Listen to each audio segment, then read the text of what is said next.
So on our new section of Mark's answers to your questions, a question this morning from Nick. He asks, what would you do about Trump's trade policy?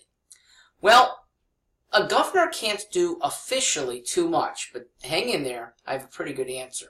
In the meantime, I want to talk about why the trade policy is horrible. Free trade is an unqualified net good. We've known this since Adam Smith's publishing in 1776. Why do trade restrictions persist? Because they're very good for a few politicians that cater to the small, narrow groups that rent-seek is the term, that they have a special interest. And since most other people have diffuse little interest in trade policy, they want barriers to imports. They want to cut quotas or make quotas so that there aren't many coming in, or they want to tax them highly, let them all come in but pay a much higher freight so that it's a less competitive product competing with a domestic manufacturer. That is good for one narrow industry. And frankly, it's not even good for long because the other country starts to retaliate. It is bad for every consumer.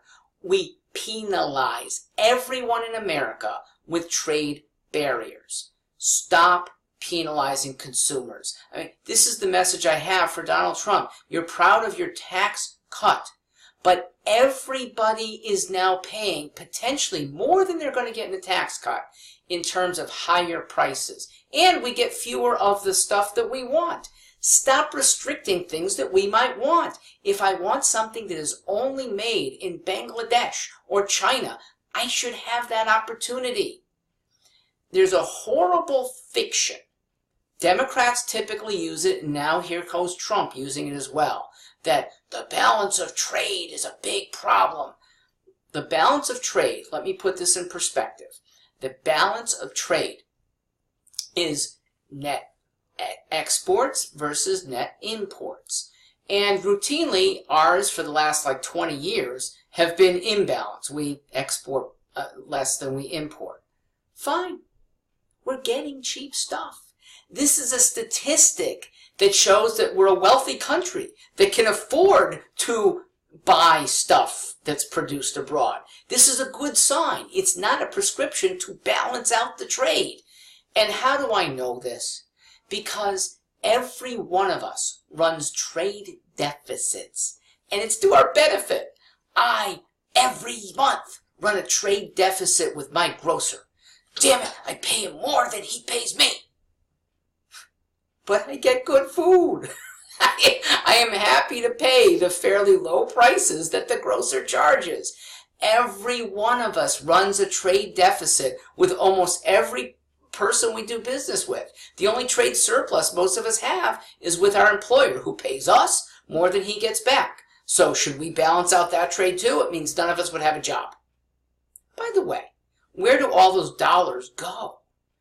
Okay, temporarily they sit in Japan, China, Korea, Latin America, but they're eventually coming back in terms of investments or purchases of our stuff. And let's say they don't come back. That's the best deal a country ever has. We get computers and cars and phones and send out green pieces of paper. What a great deal. So stop using anyone's argument about a balance of trade being out of balance. Now, what can a governor do about federal trade policy? I can negotiate, but I don't expect that'll go very far. Here's what we will do. And I've already started. I'm not even elected. I am the founder of Connecticut Commerce. Look it up, CONNCOMM.net. We are encouraging firms abroad to base a division here in Connecticut. Good for our business and very good for them, because now they are not a foreign company, they're a domestic company, at least partly so.